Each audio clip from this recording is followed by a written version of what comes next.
Throughout this show, we've been talking about former Vice President Mike Pence and the words that took him nearly 400 days after the insurrection to say President Trump is wrong. Long before that, Pence was hailing Trump, even comparing him to the late conservative icon, former President Ronald Reagan. Before he was the great communicator, Ronald Reagan was the great disruptor, a conservative outsider who was vigorously opposed by a moderate establishment in his own party. Today, I think we find ourselves in a very similar position. President Donald Trump is also one of a kind.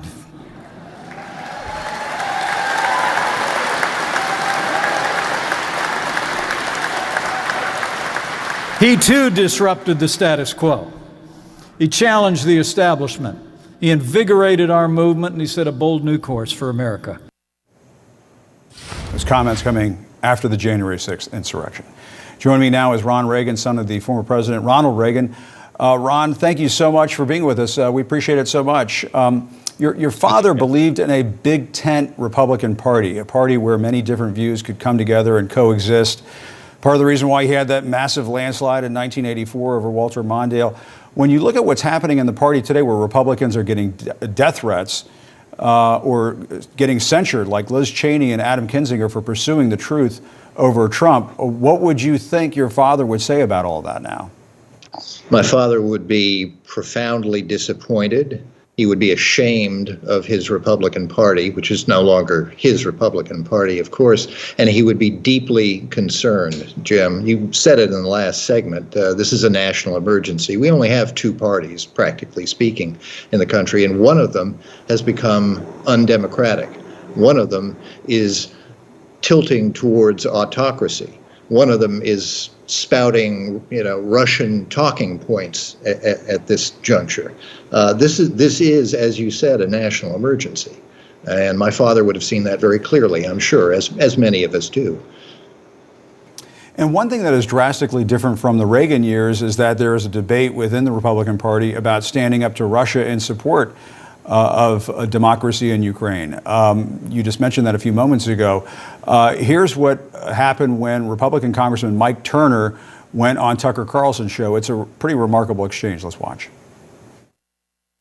Who's got the energy reserves? Who's the major player in world affairs? Who's the potential counterbalance against China, which is the actual threat? Why would we take Ukraine's side? Why wouldn't we be on Russia's side? I'm totally confused.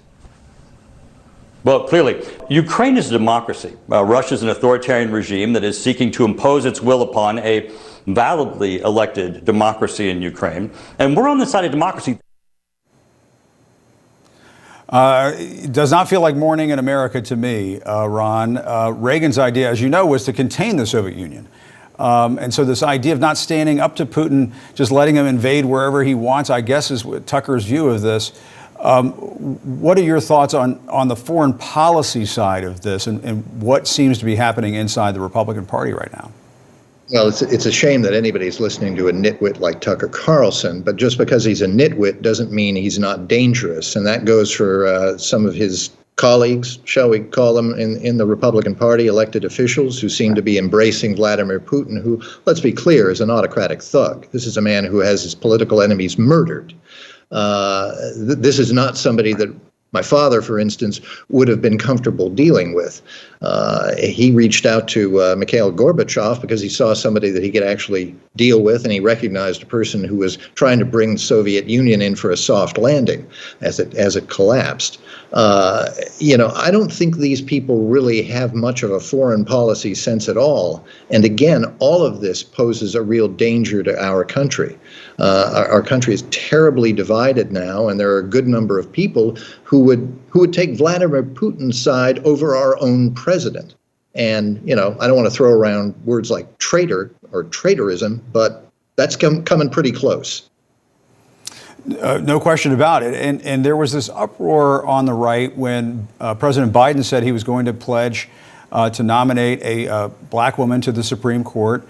And, there was all of this whining on the right about this. But your father pledged to nominate a woman when he was, vying for the presidency and when he was president. Let's watch. I'm announcing today that one of the first Supreme Court vacancies in my administration will be filled by the most qualified woman I can possibly find, one who meets the high standards I will demand for all court appointments. It's time for a woman to sit among our highest jurists. I just don't understand. What's the problem with saying something like that when you're a leader? There is no problem saying something like that, and not too many Republicans complained about my father saying it back in 1981. You know, there have been 115 Supreme Court justices in American history. 108 of them have been white men. So I suppose there was a long-running affirmative action program for Caucasian gentlemen going on. It wasn't until 1967, of course, that we had the first black man on the court, and that was Thurgood Marshall, and it was 1981 before we got a woman on the court. You can make whatever you want of that. But, you know, of course President Biden wants to put a black woman on the court. It's time. That's fine. You know, and his saying so is really unremarkable, given the history of things. And historians have pointed to the fact that your father built upon a Southern strategy to win the White House in 1980. I mean, this was one of the criticisms of your father, that he appealed to white voters in places like rural Mississippi. But he could also articulate that the United States had a history of racism. I want to play a clip of Ronald Reagan back in the 1980s and compare that to Florida Governor Ron DeSantis railing against the teaching of so-called critical race theory in schools. Let's watch. Until only a few decades ago, black Americans lived lives that were separate and unequal. Most were taught in segregated schools. Too many could find only poor jobs, toiling for low wages. Blacks were barred from hotels and restaurants and made to use separate facilities and even forced to drink at separate water fountains. In a nation that proclaimed liberty and justice for all, too many black Americans were living with neither. We also have to protect people and protect our kids from some very pernicious ideologies that are trying to be forced upon them all across the country. No taxpayer dollars should be used to teach our kids to hate our country or to hate each other. Your thoughts, Ron?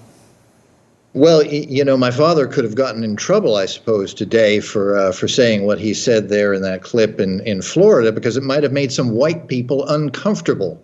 That's meant to be against the law now, as I understand it, in Florida. You can't make white people uncomfortable by, say, teaching history.